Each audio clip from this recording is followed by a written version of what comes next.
In this guide, I'm going to show you how you can use a melee weapon here in Call of Duty Black Ops 7. Before we dive into this guide, make sure to like the video and subscribe to the channel with all notifications on. It really does help the channel and lets us know that you want more content like this. We'd greatly appreciate it, and if at any point throughout this guide you do have any questions, just ask them down in the comment section below.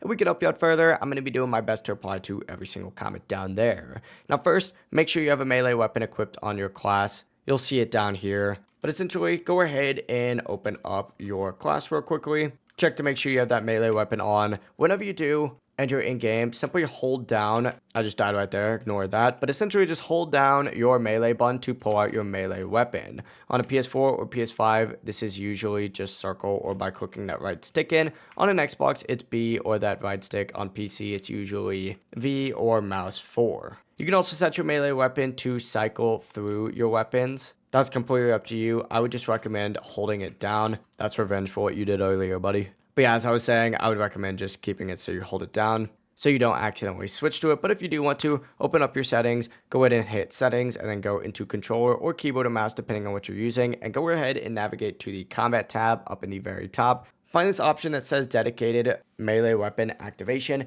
and just switch it to weapon cycle. Now, whenever you do switch weapons, you'll go from your primary to your secondary to your melee. If you are on a keyboard and mouse, you can also assign a dedicated keybind to instantly switch to that weapon. It's completely up to you.